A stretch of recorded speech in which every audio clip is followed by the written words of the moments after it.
Welcome to the Austin Downbeat. I'm Kat, your host. This is our 12th episode. Can you believe it? Let's start with the rundown. A lot to cover this week. This covers May 10th through the 16th. Tonight at Seaboys, 8.5 Souvenirs is playing. Thursday, May 12th, Patrice Pike is at the Saxon Pub. Friday, May 13th, we have Matt the Electrician with Susanna Schaffel at the O4 Center. Saturday, May 14th, Darden Smith is at the Wildwood Shows. And next Monday, Andrea McGee is at Seaboys for her Monday night residency. I also wanted to tell you guys about the Kerrville Folk Festival that's coming up. And that is, I think it's the longest folk festival out there. It's 3 weekends in Kerrville. It starts May 26th, goes to June 12th. 3 weekends, like I said. We have lots and lots of people are playing. We have Pat Byrne, Gina Chavez, David Ramirez, Susan Gibson, Darden Smith, Shiny Ribs. Shiny Ribs is on the show next week. Wylie Hubbard. So many people are playing that festival. There's a lot of festivals going around right now coming up this summer. So be sure that you are paying attention to your favorites so that you can follow them and get tickets. Let's tell you about my guest today is Jaimee Harris. Speaking of folk, Jaimee Harris is a folk singer through and through, rooted so deeply in that storytelling.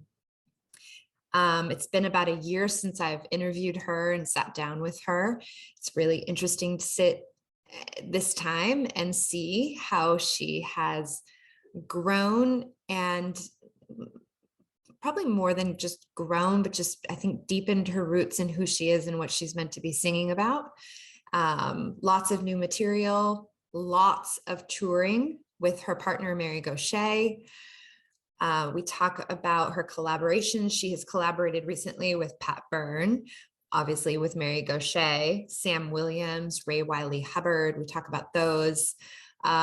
She has a Patreon that you can support her through, called Folk and Roll Fan Club. So you can look for her on Patreon. It's Jaimee Harris.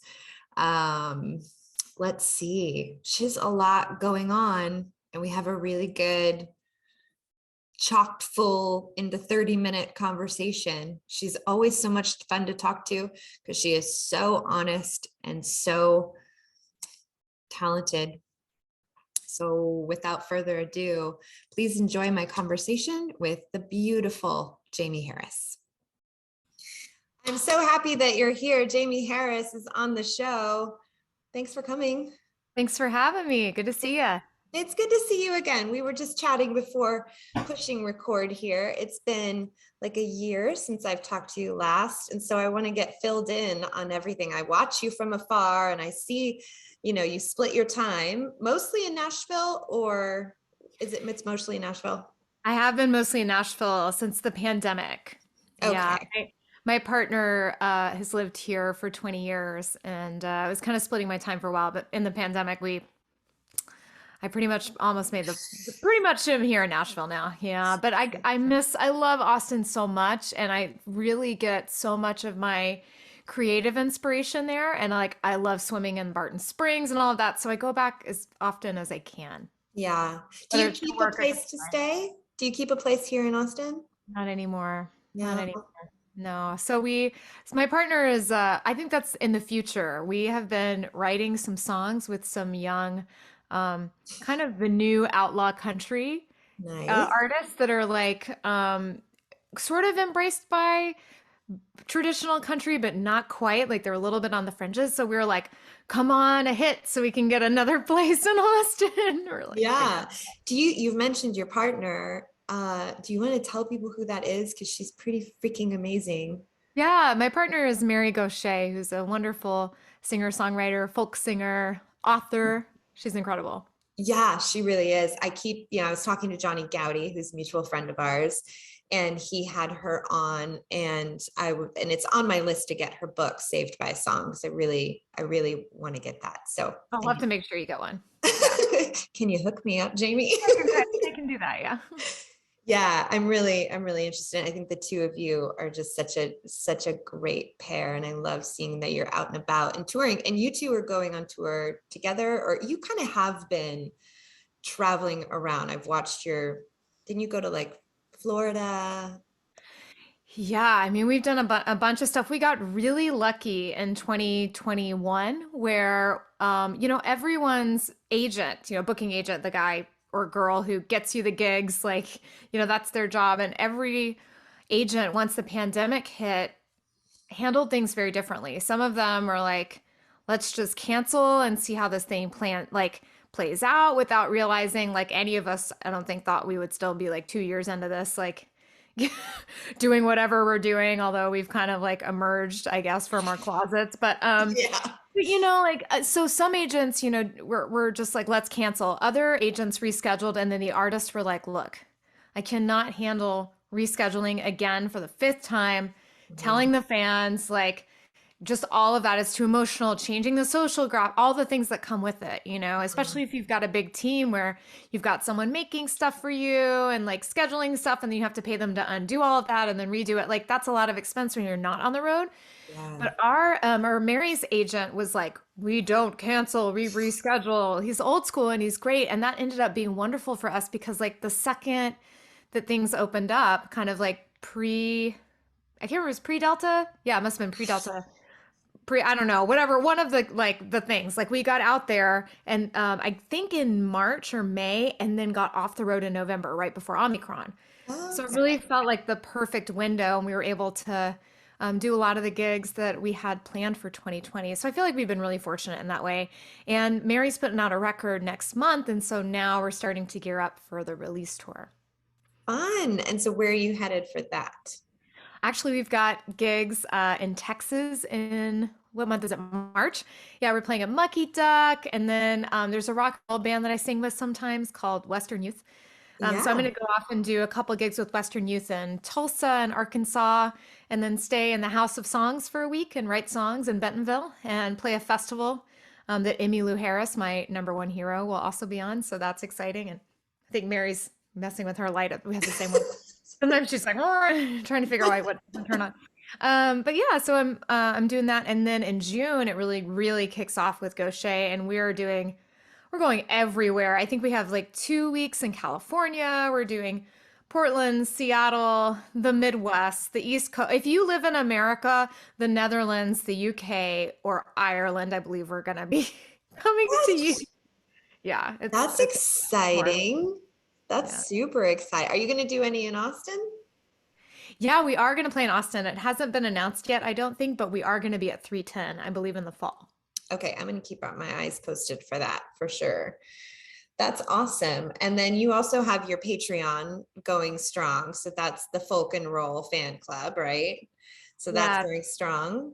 Yeah. yeah, it's been great. Like you mentioned the Florida thing in January, and so Mary got a writing residency at this place called the Studios of Key West. So she got to Yeah. spend a month in Key West with two other artists. One is a visual artist. Actually, both of them are visual artists, but one does like animated videos and all sorts of stuff, mixed media. The other one was mostly a painter.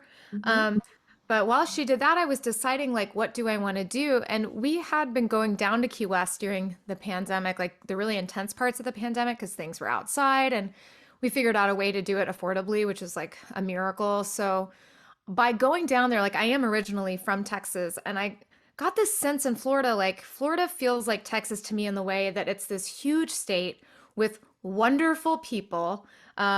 I mean, you got a mix of people, of course, right? But a lot Right. of people I met were fantastic, beautiful nature, Mhm. and all these different pockets of you go like an hour and you're in a completely different culture, which seemed parallel to Texas to me in a way, Mhm. and also parallel in the way that I feel like nationally or perhaps even internationally, it gets a really bad rep. And I wanted to just go see what it was really like as much as I could. So I decided I would start in northern Florida and in Pensacola and drive down to Key West, spending 2 to 3 days in a different town Mm. and writing and recording a song in each town. And Nice. then I shared the whole adventure. I had different photographers come and photograph me in the different Airbnbs I was staying in, Wow. and sometimes just in the places like where I was working. And I shared all of that with my patrons, and it was really cool because it really got that like muscle, that writing muscle open. And one thing that was really fun about that was that I can take myself so seriously. And when you're writing, or when I'm writing every day like that, because that isn't a normal part of my writing practice. For some people, they write 2 songs a day, but that's just not how I roll.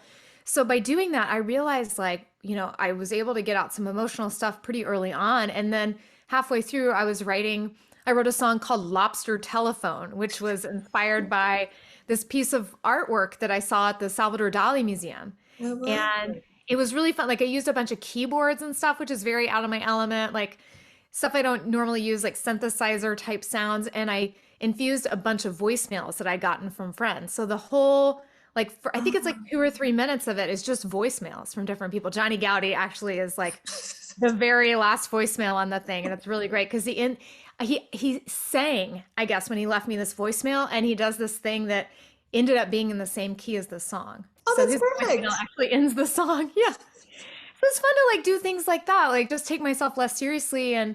and experiment with how different environments inspired the songs. And what I found by doing that was, in a way they did, but it also made me hyper aware that I must be more secure in myself because I wasn't as influenced by the environments as I thought I'd be. Ooh. And that was a good thing to know about myself at the beginning of the year. Yeah. And that kind of brings up one thing that I was noting, because again, you and I talked about a year ago, and you was it 2018 that you like quit your job and you were like, I'm going full on music. So, Totally. I mean, that's not that long ago. And so that was going to be one of my questions, is like, that takes like a lot of balls to quit your job and step out in that faith. And I know that I've just seen it written, I think even in your own bio, where it's like that was scary, and confidence and struggling with confidence. And how is that part going for you? Because you kind of touch on it a little bit just now, of like noticing that you have more trust in who you are. How does that fit into just the big picture of over the last couple of years? It might be a weird thing to say, that I was just saying that it feels very internal, but there has been an external factor that has been really helpful to me. And that is, it's actually her birthday, the day that we're recording this. But my friend, who is also my roommate for 3 years, her name is Jane Ellen Bryant. I'm going to interview her in a Are you? couple. Well, I'm doing Jane Leo in a couple of Yes. weeks. Yeah, yeah. I'm so excited. Jane, that's my favorite band right now. I got to see them at South by. I'm upset every time I get in the car. I'm like listening to I'm obsessed with her band. And so Jane and I were roommates for 3 years, and everything about living with her like taught me so much. Like, first of all, she made me a way better singer. Mm, She really helped me lean into like, I tend to be more of a dude internally. She helped me like embrace more of my feminine energy just by being around her, even though she's very tough and strong. Like mhm. she inspired me in so many ways. And one of the most powerful ways that she did that was she quit her job a year before I did. And I just remember her coming home one day and saying, I'm going to do it. I'm going to quit my job. And I said, well, how do you know? How can you know? She goes, I don't know. My gut just is telling me that I can. And so almost a year later, I had that same experience where my gut just went, I'm going to quit my job. And so seeing Jane do it really inspired me. And also, I was going to say, like, recently seeing Jane Leo and watching her fully embrace this, like, totally, I mean, it is so Jane, but it's like an extra version of Jane. For those of you who don't know, it's like she's playing like synthesizers and a drum machine, and she's dancing in a leotard, but with I a white love the sweater. leotard. The leotard, right? Bring it My back. favorite part.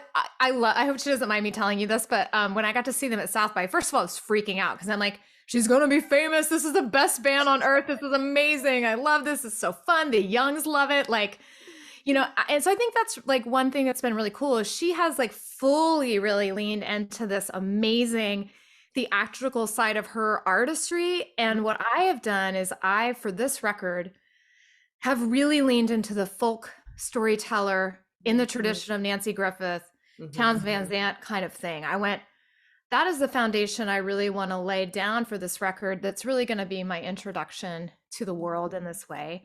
And all of that to say, like, watching every time I see Jane play in any way, it just makes me go, I gotta level up. I gotta level up. Like, she just really, really, truly inspires me. Oh, But I think there's been something about, like, I was absolutely terrified because I went from like having Jane sing harmonies with me, playing with a 7-piece band, always having someone with me. And I think we talked about this before, but I realized being a solo singer songwriter is a completely different skill set. Storytelling, talking, terrifying. yeah. And also leaning into using my voice. Like, I really shied away from using my voice. And now I'm like, I have a couple moments in the set where I'm like singing my ass off because that's what it needs. So Yeah. I think the difference is in 2018, I stepped into that role without having the material that really served that kind of show well. And now I'm emerging from the pandemic with songs and stories that really make sense in a folk singer environment. And Yeah. I've really like, I've always embraced being a folk singer. Like, I was actually at an event recently. It's like made me so mad. Although I don't know if the person is listening or watching, but I'm going to say it anyways because it made me so mad. I should have said something in the moment and I didn't. I regret it. I normally don't have regrets, but I do regret it. But I was getting introduced to somebody at a party and he's like, "Oh, this is Jaimee Harris. She's an artist." And the guy I was meeting said, asked, what kind of music do you do? What do you do? And I said, "Oh, I'm a folk singer." And this guy introducing me said, "Oh, she's way more than a folk singer." Oh, And to me, that was insulting because to me, I really embraced writing and performing in this tradition that I think is beautiful and I think requires a lot of courage and a lot of skill. And so for it to be said that way, I was like, hey man, like, no, this is a difficult art form and I'm really embracing it. So I don't know. I feel like I'm sticking up more for and owning that part of my music in my life. I can feel that in you. And the thing about you, it's always interesting for me to hear you talk about any insecurities that you've ever had. As Jaimee, I listen to your voice and it makes me want to cry. Like, you come across as being, I mean, so naturally talented and gifted. And therefore, I just assume that you're 100% comfortable up there and that it's nothing but confidence. That's the tricky part, right? From observer to performer, it's a real different experience for both of us. But I can really feel there's a difference talking to you this time, and it's really, really good. You seem really deeply rooted and really, not that you weren't calm or anything like that last time, but there is just a real sense about you this time, and it feels really, really right. For people that don't know what folk music, let's educate some people, because clearly that guy introducing you doesn't understand what folk necessarily means. How would you define folk music for someone like that just doesn't understand? Well, I think it's really broad. And I was actually having a conversation with someone about this earlier, but um, I think it's music of the people. I think it's music that any person can understand, whether it means that there's lyrics involved or if it's just a beautiful melody that feels like home, that's rooted in some kind of tradition. I think there's definitely a place for like traditional folk music. I consider what I do to be neo folk, kind of in the way that I've always heard that like Guy Clark, Townes Van Zandt, Nancy Griffith, they always consider themselves folk singers. In a way, I get that they're storytelling. I've heard many times that Townes Van Zandt held his songs up to Dylan Thomas, like to literature. And so for me, like, I love tons of music, but I have definitely, especially with this next batch of songs, I think lean more into really embracing like, every time a song is written, it's written from the perspective of a narrator, but now I'm using it to like, in a way, talk about issues that I want to talk about. There's a political element to what I do. I don't think that's required for every folk singer, but I'm a Woody Guthrie fan, and I've really, really gotten that into my bloodstream a lot more. So I'm trying to think about, okay, like, how do I want to talk about gun violence in America? That's a really big topic. And how I stumbled upon it was like, what I keep going back to is like, I can only tell the stories that I can tell. And so for this next record, I have a song that's written from the perspective of a mother who's lost her son. And because during the pandemic, I was sitting in this office actually, and I don't know why, but I was compelled to Google a classmate of mine who was accidentally shot and killed by his best friend Mm, a couple days after his birthday. So it's like Christmas, his birthday, and then this happened. mm, And his mother submitted to the local paper where I grew up these different writings to him about him, like mm, every holiday, Christmas, you know. So I thought, like, this is just one story, you know. And I think that's really what I've learned from even what Mary does, Woody Guthrie, great folk singers, is that, you know, we have this amazing opportunity to create empathy mhm, and with songs. And Jaimee Harris is not the best person to sing about gun violence, but maybe this mother is. mhm. So you're just the conduit, really delivering the message. It's a great opportunity, and it's also a responsibility in a way. You know, storytelling is such a primitive, primal component of civilized, like social things. That's, I mean, I think it was Miles Zuniga. He said something to me one day where he was like, what's the difference between like every whatever species and this species, and you know, I was like, my brain was going like, what is it, like opposable thumbs, what it would, the answer in this poorly worded question was storytelling. We were the Right. only ones that are able to tell stories, and how important that is. And so as I'm listening to you talk, I think it's really about passing along information, um Totally. empathy, And warnings, like, you know, educate. for sure. And you said something that like I think really hits the nail on the head for me. Like I know folk music can go in a lot of different ways, but for me, something about claiming the identity of the folk singer for me also means claiming the responsibility of that. As in, if I am given a platform to be heard, to have these songs be heard, I'm going to do what I can, you know, in my personal life to advance political issues that matter to me, um, to volunteer for social justice initiatives that matter to me. Mhm.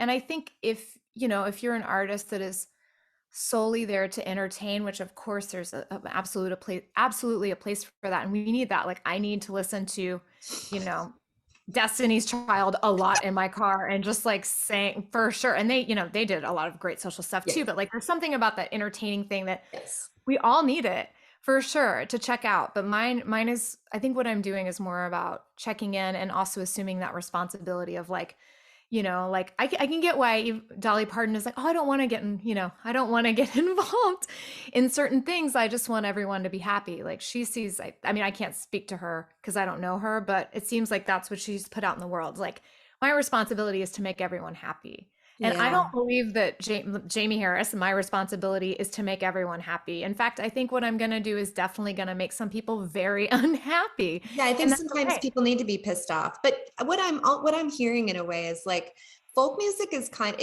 maybe at its best, or maybe at its one of the forms is like a full body experience. It's a full body responsibility where it's not just like you said, it's not just Jaimee Harris standing up and, you know, has a gig at the, you know, whatever place. It's all of you, every fiber of who you are. And I love that you're really walking into this genre with all of you.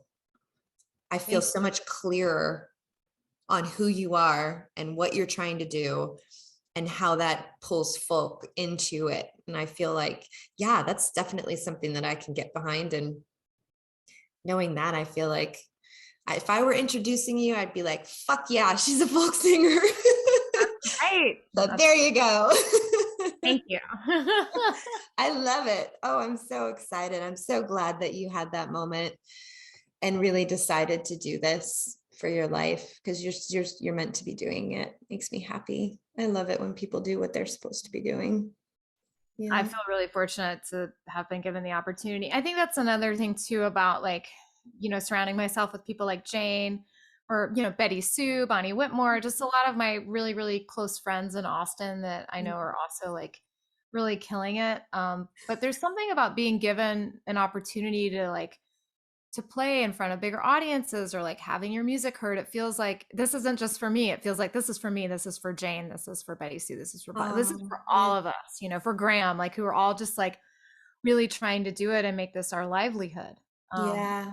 Well, that's I a part of the reason why I do this show too. It's just my little part. I mean, I think, and I want Betty Sue and I want Bonnie and I'm having Jane, and like if you hook me up with some more women, because totally. um I really want to make sure that that is a big part of what I'm doing. I mean, the big overall goal with the show is to make sure that, you know, people like you, people that are so woven into the fabric of this community, whether you're in Austin all the time or not, doesn't matter. You are such a part of this town and you always will be. And I really like, I just see so much value in talking to you and figuring out what you're up to. And I just, I I want to play my part in doing that and facilitating that. So send me the women. Absolutely happy to. Absolutely. um, before we wrap it up, you've had some recent collaborations. You've collaborated with one of my favorite people, Pat Byrne.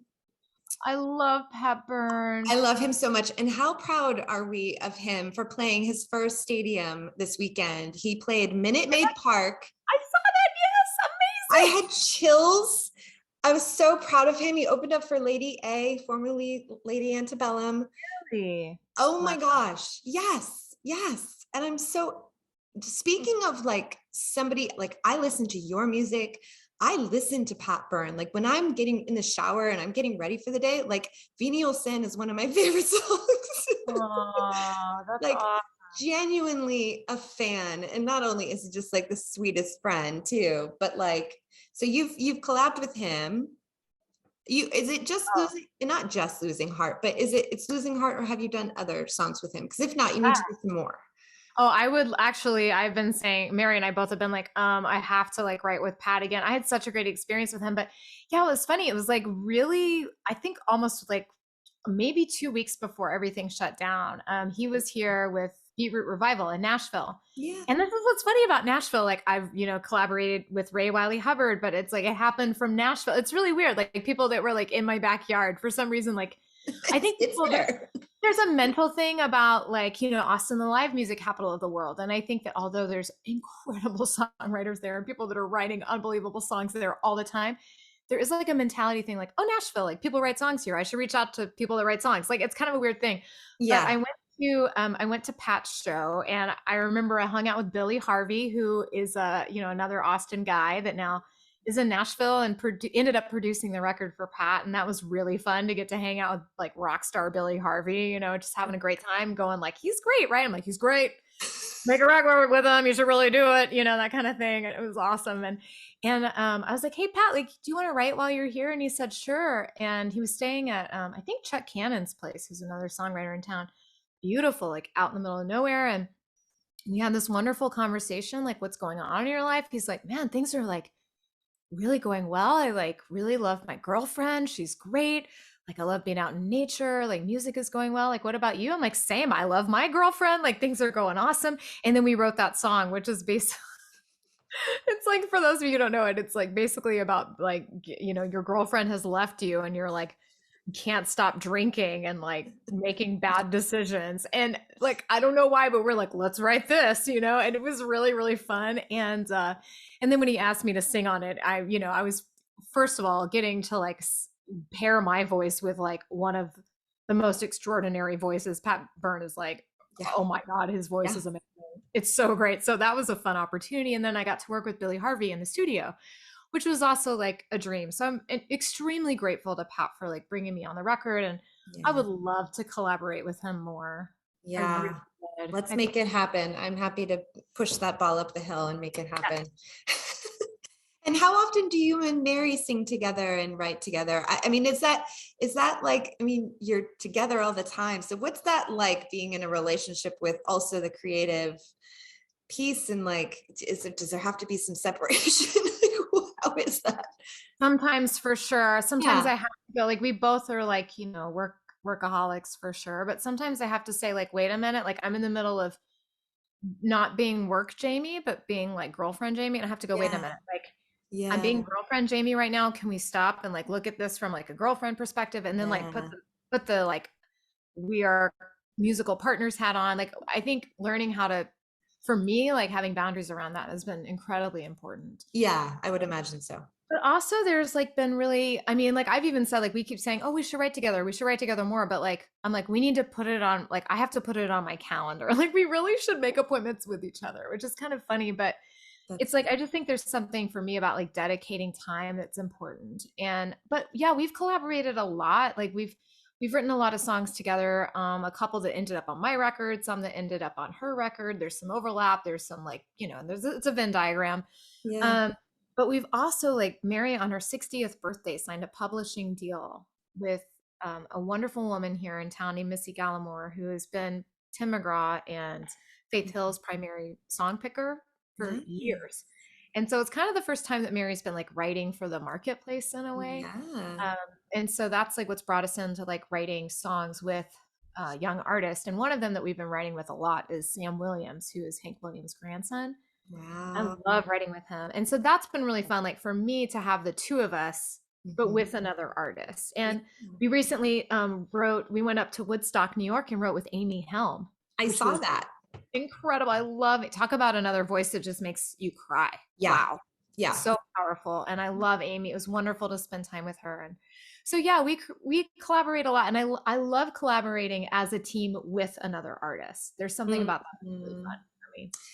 Yeah. Well, then you're like together with, and less probably chance to be, for there to be separation. You're kind of like a united front, perhaps. Yeah. Yeah. Who personality wise, who's the more, you're really organized, aren't you? Oh, well, I'm very, or so I have a strong administrative background. Okay. I worked in law offices and I ran a doctor's office for many years when I was in Austin. So digitally, like I know exactly where every file is. I label them meticulously. Like if something happened to me, because my thought was like, I was the only person that worked at this clinic for a long time. So I said, if Yeah. someone needs these documents, they need to be able to find them intuitively if like something happens to me. I Yeah. have a pretty good habit about that. But like in a physical space, not organized at all. Like I will leave Really? stuff out. I mean, I have ADHD. So for me, if I can see stuff, then I like know that it's a reminder to do things. I journal a lot. I'm really big on to-do lists and bullet journaling. Mary can keep all that information in her head. She's more like she used to run restaurants. She owned 3 restaurants. So she can really knock out tasks in a really powerful way. Like she's the reason, like, well, we've got time to get the booster shot. I would have been like, no, we don't, but we did, you know? I just can't, I just really, time is very difficult for me, but I am digitally organized. You are, man. When you responded to my email, it was like, "Ka-ching, ka-ching, ka-ching, ka-ching." You win, you win. I should make little trophies and you would get one, because no offense to anyone else so far, but like, oh my gosh. And then you were like, I appreciate your organization. And then you hit me right back with it. It was like, "Ka-ching, ka-ching." I love it. Well, I always love to hear how couples balance each other out, because usually they complement each other. So it's always kind of fun to see a little peek behind the curtain of like how you guys Oh, balance each other out. yeah, we really are. Like, she really is strong when I'm weak. Like, and I'm really like, I'm more of a slow in the move when my gut tells me yes.